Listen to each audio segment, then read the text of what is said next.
Welcome back to Steel City Drones. I'm Dave King, and today I'm really excited because I think that I was able to meet my goal. My goal was to be able to put together the most comprehensive review on the Dock 2 that you're going to be able to find anywhere, and I think that I was able to meet that goal.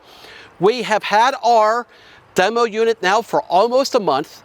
We've made hundreds of test flights where we have gained a lot of experience and knowledge on the DJI Dock 2, so that if you're looking for a place to buy it, we sell it, we stock it, and we can provide on-site setup and training to really help you out in any which way that you want to go. So in this review video, it's very comprehensive. So down below in the comment section, you're going to see everything chaptered out if you want to jump to something very specific. In this video, you're going to find that we're going to talk about all the different use cases of the Dock 2 and applications. We're going to do a complete walkthrough around the entire Dock with all the features and functionality of it. We're going to do several test flights, one of them being a complete project from start to finish and a useful application, say such as a construction company wanting to do progress pictures on a daily basis. So that and a lot more coming for you. So we're going to start off right now talking about the different applications for the Dock. So with the Dock 2, there are lots of different applications that can be used for this. So let's start off with just naming off a few of them. The most that I would think could be useful would be for construction companies that want to do long-term projects, let's say a 2 to 3 year project, and they want to go up and get very precise and very consistent pictures and or video of what they're actually doing on a daily basis. Another application would be where we need to go ahead for inspection type of jobs that need to be very deliberate with the maneuvers of the aircraft, where it is, how high it is, and what it exactly is doing. And if it has to, maybe say we have to maneuver around certain different type of obstacles, for example, that we're able to do it, and we're able to do it very consistently. Airports could use the Dock 2 for runway inspections on a daily basis, where they're going to be very repeatable inspections, where they can fly a full 11,000 strip runway and keep the aircraft very centered and very consistent. Remote locations that might be challenging for a drone operator to get to would be another great application for the Dock 2, where we can't really physically put someone there on a daily basis where it's not very practical. So as you can see, lots of really good type of applications that we can use for the Dock 2. Now, let's go ahead and go through a full walk-around tour of the features and functionality.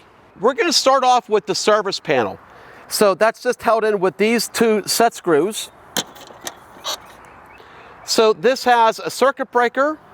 It has main power switch for our AC power, and then backup power. This is the connector for the AC right here, and this will take between 120 or 240. It'll do either or. This is the connection for the Ethernet, which is Cat 6.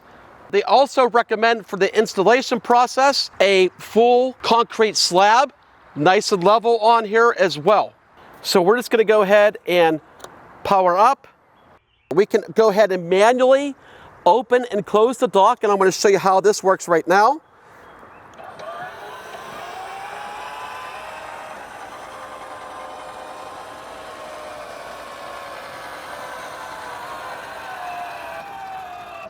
And I can do the same thing to close it with this button right here. So I'm going to go all the way back down. There's a linking button so that to link the aircraft to the dock. Once it's all set up, we don't have to usually worry about that. Down here are two USB ports, a C and an A port. The C port would actually be when we want to hook up a laptop and connect this through Flight Hub 2 wiredly. So this is the RC Pro. It's an optional remote for the dock, but I really strongly recommend using it with the dock because we can do a lot of debugging. It really helps with the installation process as well. And we can use this to actually fly the aircraft manually. We'll get more into that later in the video. So it does hook into the USB-A here to do debugging services. So this is the Matrice 3TD Also, we can go ahead with a Matrice 3D without thermal. Now, we're going to make a separate video on this because this aircraft can actually be used separately without the dock. But again, this is the aircraft that we are using. I will point out one important thing while we are talking about the aircraft. Flight time is right around 29 minutes from what we saw, from 100% down to 20%.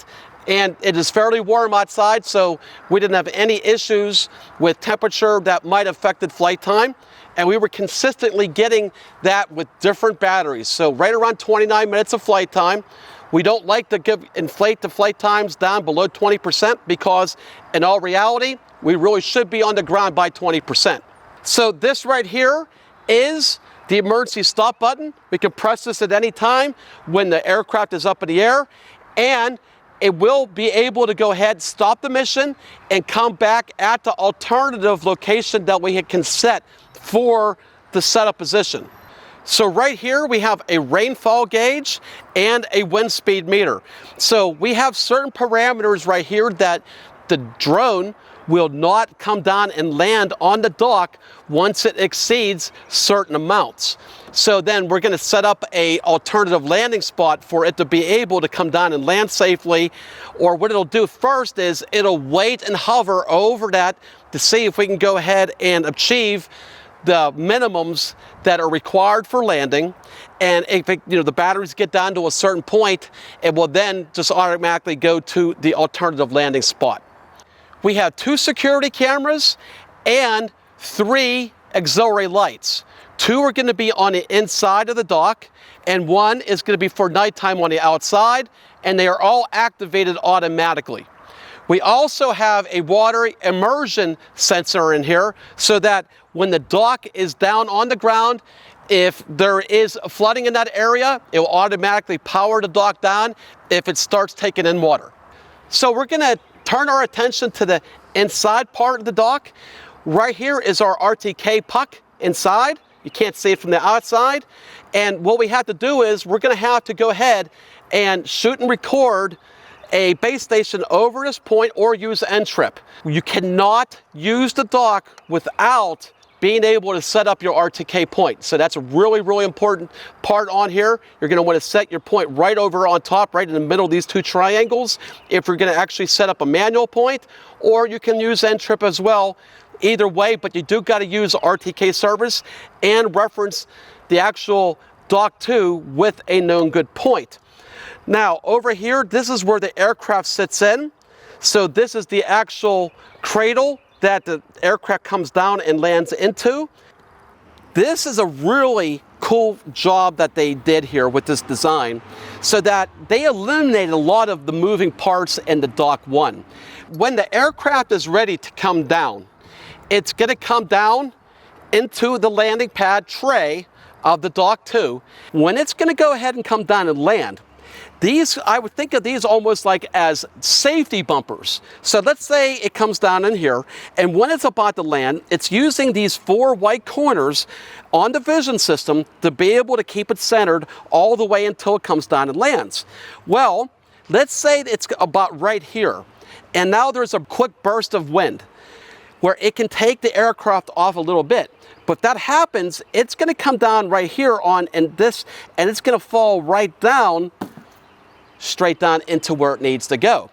Instead of having bumpers, being able to position the aircraft front to back and side to side, the doors then will position the aircraft from left to right to be able to put it exactly where it needs to be when it starts charging the batteries. It is all electronically, wirelessly charging the drone battery. There is no electrical connection, physical electrical connection that charges this battery.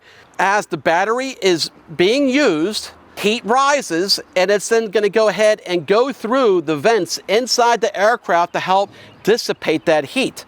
Also, on the Dock 2 is a supply vent and a return vent. So right here is going to be the supply vent, so that when it is charging, it's going to be able to provide cool air going up and then coming through the aircraft to the return vent. So there's a bunch of temperature and humidity sensors that are inside here, and that it's going to keep this at room temperature, and it will use heat or cooling to be able to accommodate that. Over here is where we have an interior camera and internal light as well, so that you can see what the dock and the aircraft are doing as the cover comes and closes, and as actually when it's physically closed. The dock weighs in at 75 pounds and can be easily transported and carried with 2 people.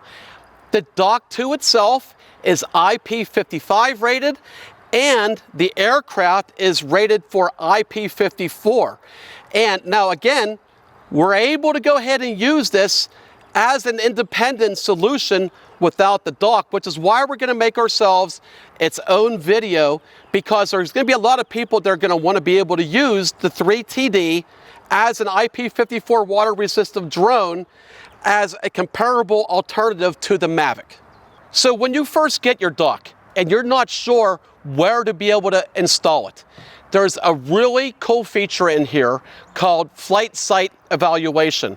And you'll be able to go ahead and fly the aircraft manually, and it'll go up in the air, and then what it'll do is it will check for the overall signal quality, RF signal issues, to see if there's a lot of interference that it's seeing, to see if it's a good site or not. So you'll be able to automatically see the results. It'll tell you yes or no if it's good, and that way you'll know where you want to put it will be in a good place. We could get all the live time data for the dock that you see right here. Now I have the aircraft is disconnected because it's actually charging, but that's something I have total control over. When I hit remote debugging, I have the ability to control both the dock and the aircraft. I can open and close the door on the dock. I can change what it's doing as far as heating and cooling. I can format the card. I also can do a restart on the dock and then control the aircraft. I can turn it on. I also could go live here on the dock control, so I can see the outside security camera all right from here. So it's all very handy tools to allow us to be able to work on the dock. The aircraft can take off rather quickly because it doesn't have to wait until the RTK information converges to be able to take off. So as long as the RTK base is everything is configured inside, it can take off in non-RTK mode, and then once that data converges, it can automatically switch over to RTK. So we've talked a lot about what the aircraft and the Dock 2 can do. Now, let's talk about one limitation that I want to make sure you're aware of when you're considering a purchase like this. So with the Matrice 3TD or the 3D, they use one puck for an RTK system. That is important because it still must use the compass for all of the flight calculations. So it can't take it out of the equation, even in RTK mode. Now, why is that important? Is because around high voltage power lines, high EMI environments, we're not going to be able to get that extra redundancy of safety that we would normally get with a 2-puck antenna system. So you may be wondering, what's the difference between a 1 and 2-puck antenna system? Well, we have a really good video that I go through the entire nuts and bolts of how an RTK system works. Very popular. It's very comprehensive. Take a look at that. Now, I'm not saying you can or you cannot fly around high voltage power lines. I know a lot of people say I fly around high voltage power lines all the time, and I don't have issues with it. But a lot of people really like having a 2-puck RTK system for an extra redundancy safety feature around those systems. So now that we've gone through the features and functionality of the Dock 2, I'm going to show you how this works in action with a really quick up and down flight that I already pre-programmed through Flight Hub 2. The aircraft is going to get up, go 150 feet high, take a picture, go another 10 feet higher to 160 feet, take one more picture, and come down and land. I have the optional remote controller with me, and I'm going to be able to take control of the aircraft if needed. So let's go ahead and get this going. Once we initiate the task in Flight Hub 2, the Dock 2 doors will open.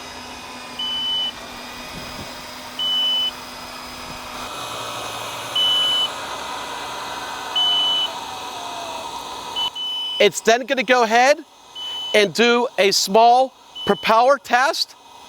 So the propellers will start turning. Then they will turn off just like they did. Now turn back on and get up in the air.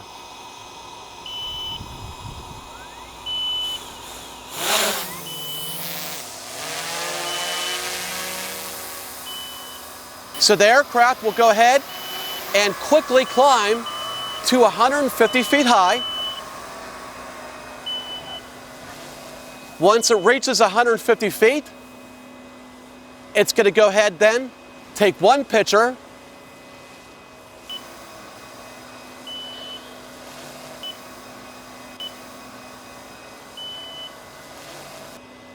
then it's going to go ahead and ascend another 10 feet, take that second picture.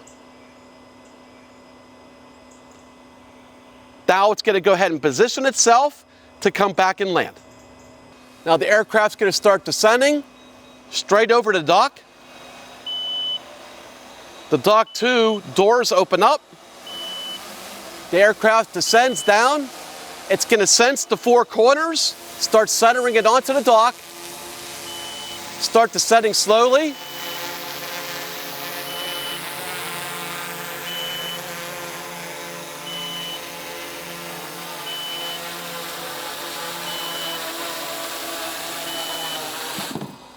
Now the dock 2 doors will then close.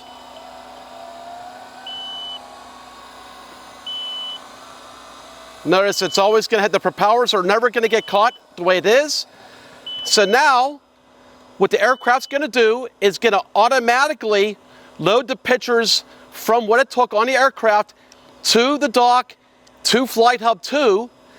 It's then going to erase the content on the aircraft and then turn itself off, and the Dock 2 will start charging it wirelessly. In addition to this remote being useful for debugging and maintenance, we can also use it to take control of the aircraft if it loses communication or there's an emergency with the dock. We're going to show you how that works now. I'm going to determine that there is a problem with the flight, and I'm going to take manual control by hitting that little white aircraft icon. And now I have control. Now I'm going to go ahead and hit stop flight route and hit confirm. And now I'm going to come down and land it at an alternative site right here. So I'm going to walk you through how we create a project and a flight mission through Flight Hub 2. We're going to create a new route and assign our aircraft using our 3TD. And now that brings up our virtual mapping planner. So the first thing we're going to do is select our cameras. Then we can use the controls on the bottom to actually move the aircraft as needed. You can see the aircraft is moving, and then I can yaw the aircraft. And you'll see underneath the little icon for the aircraft is yellow dotted lines with a yellow dot. That yellow dot represents the area that the aircraft is directly above. In the lower right-hand corner is actually the camera view as you're seeing it. That way it'll help you guide you through, like if you want to stay on top of the road.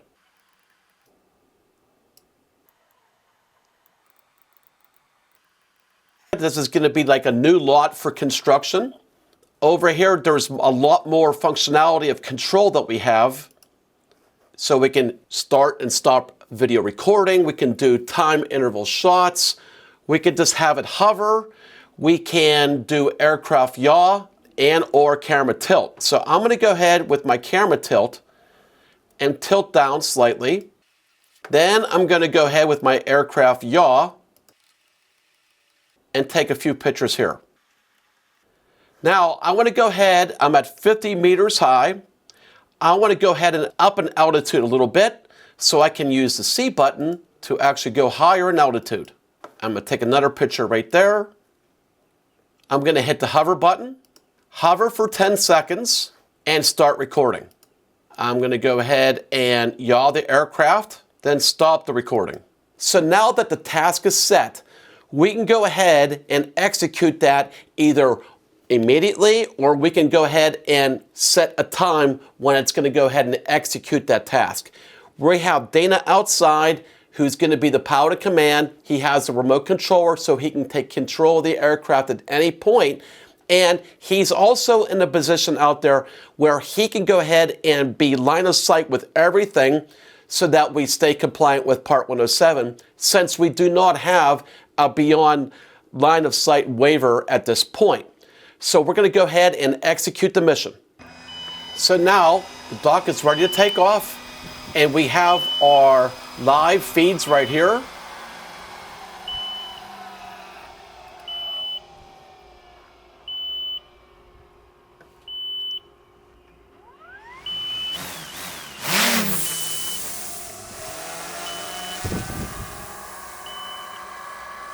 Dock is closing.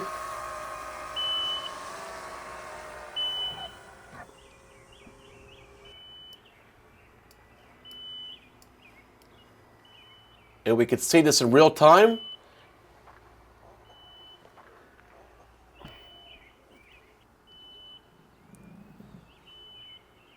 Taking its pictures. So we can go ahead and get updated data right off the bat. Hitting actions. Tells us all the live data right there, 26 satellites. Beacon is disabled. We can do remote bugging if we need to right here. Now it's coming back to waypoint 3. We can go ahead and go full screen on the live view. We could take over payload control if we needed to.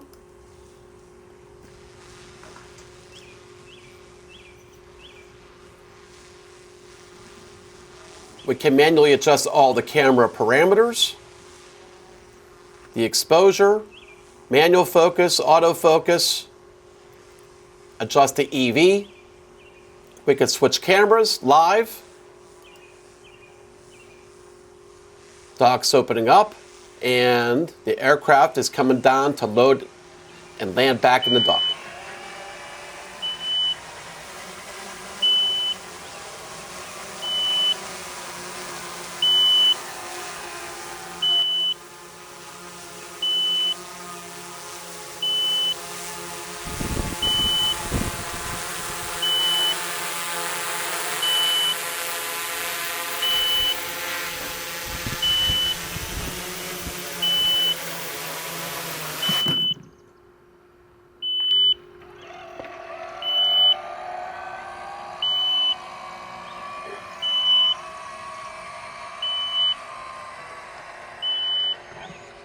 So in addition to the virtual flight plans that we can do flight hub to, we can traditionally use what we've had with the Matrice 300 and 350, which is the live mission option.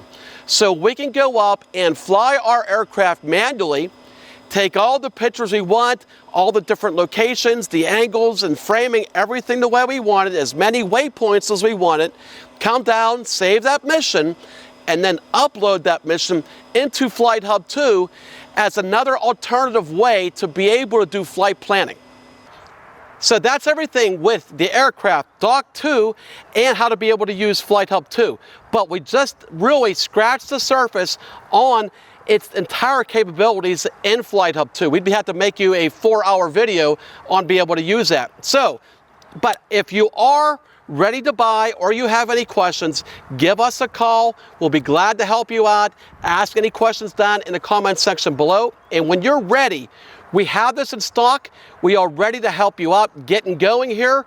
We can give you advice on the installation. We can come out to you on site with helping you out with the setup and the installation and being how to use this. This is a very robust system. This is something that is not going to be able to get going even in a half hour or even a half day. It's going to take you a bit of time to learn how to be able to use Flight Hub 2 and use this for operations. But we're also, in addition to the on-site training that we're going to give you, we're also going to make training and tutorial videos on how to be able to use this completely as well. So I appreciate everybody watching this, and if you could please help us and do us a favor, like the video, subscribe to our channel, and hit the notification bell, and that will give you instantly notifying when new videos like this drop. So thanks again for watching, everybody. We'll talk to you soon.